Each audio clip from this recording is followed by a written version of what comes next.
All right, what is up, gang? Today is day 10 of PR30, and today we're going to talk about the myth of Ur.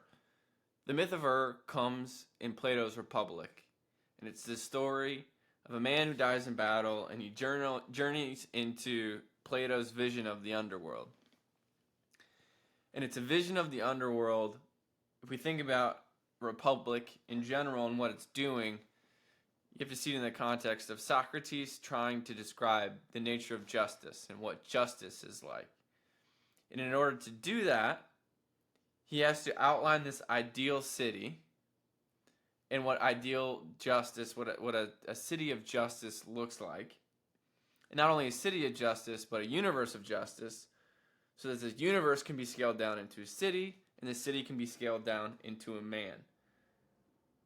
The main theme of Republic is this idea of man as a microcosm of increasingly bigger things.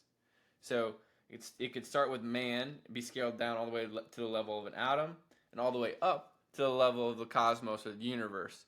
And sort of the same way we think about ordering the largest thing, if we scale it down into the microcosm, we can think about how to order man. We can use it as a way to highlight or instruct us or enlighten us on how to structure ourselves as a human being.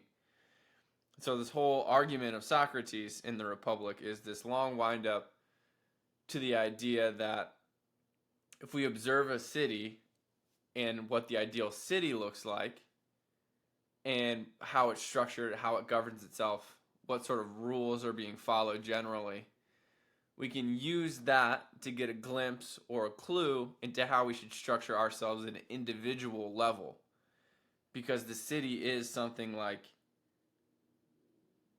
the man writ large. This is very similar to Kant's idea of the categorical imperative that says you should not act as if your actions could not scale. What he meant when he said that was you should not do things that if everybody were to do them, you would find it immoral, or you would find it not right, or not desirable. That was Kant's filter for informing how we ought to act as individuals. But back to the myth of Ur. Myth of Ur comes, like probably midway in the Republic. So I'm gonna read some of it. It comes in book 10. I guess no, this is the very end of Republic. Sorry, not midway. The very end of Republic, book 10, and the reason I want to talk about it is because we've talked about Dante's Purgatory. I taught a class on Dante's Inferno. Going to teach a class on Purgatory as the next installment, but in Dante's Inferno is sort of the Christian outlook. One, I think it's after Plato's Republic, maybe even before Plato's Republic. I think in the pantheon of classic literature, Dante's Divine Comedy is certainly top 5, if not top 3, maybe even number 1.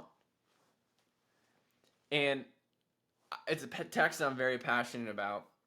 But this journey through the underworld wasn't unique to Dante. There's a whole history. It's in the Iliad, it's in the Odyssey, it's in the Republic, it's in the Myth of Ur, it's in the Aeneid.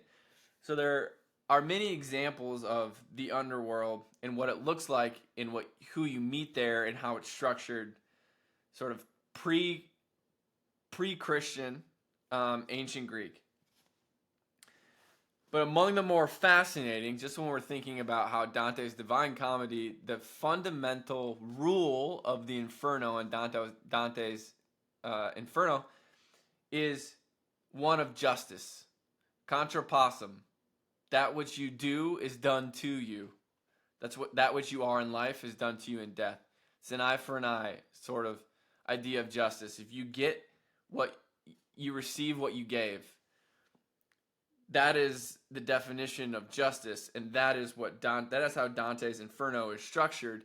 Is you sort of receive eternally that which you put out in life. But we first find an example of this in the Myth of Ur. So I'm just going to read it. It's in book 10, line 614b is where we're starting. Do tell, he said, since there aren't many other things that would be more pleasant to hear. I will not, however, tell you a story of Alcinous, I said, but rather of a strong man, son of Armenius, by race of Pamphylian. Once upon a time he died in war, and on the 10th day, when the corpses already decayed were picked up, he was picked up in a good state of preservation. Having been brought home, he was about to be buried on the 12th day.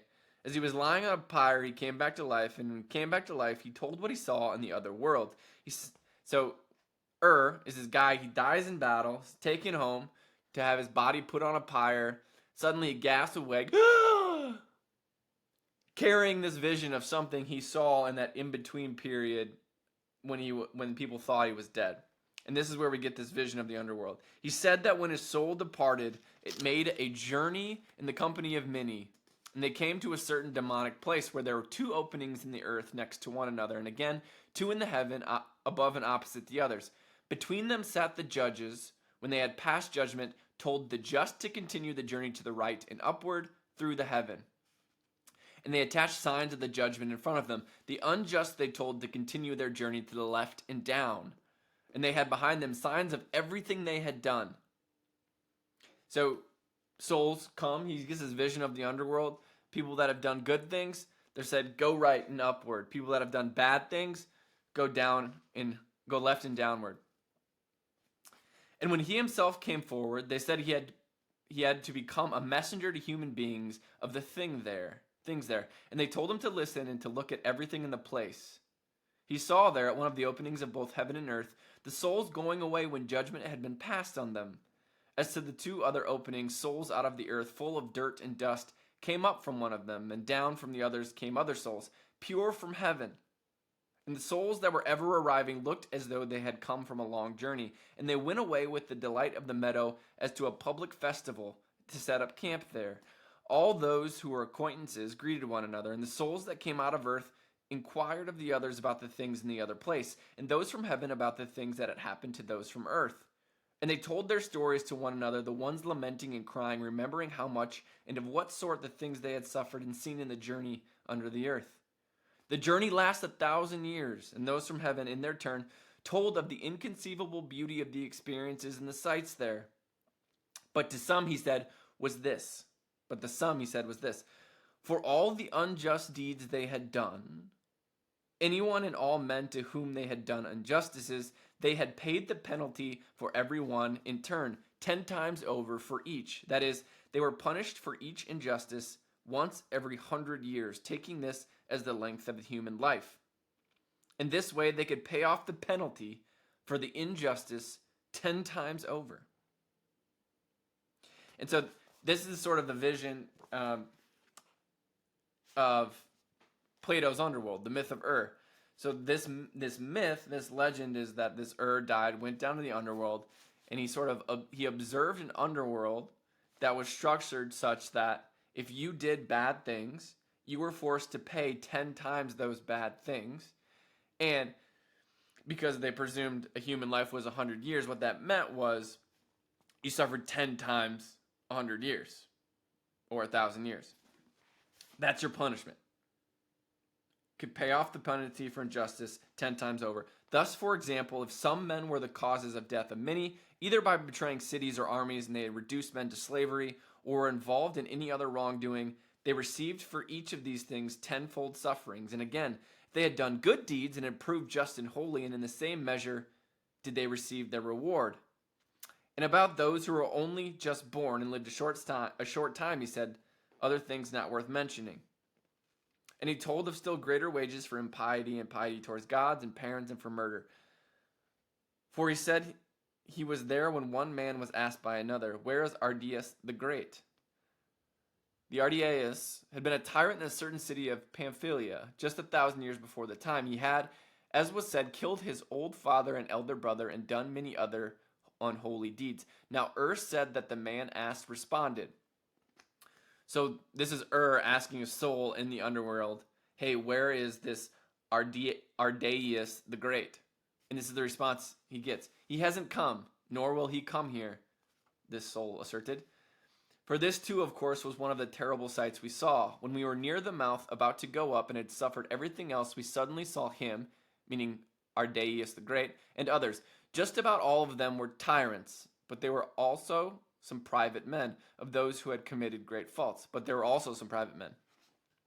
They supposed they were ready to go up, but the mouth did not admit them. It roared when one of those whose badness is incurable, or who had not paid a sufficient penalty, attempted to go up. There were men at the place, he said, fierce men, looking fury through and through, standing by and observing the sound, who took hold of some and led them away, but who bound Ardeius and others hands, feet, and head, threw them down and stripped off their skin.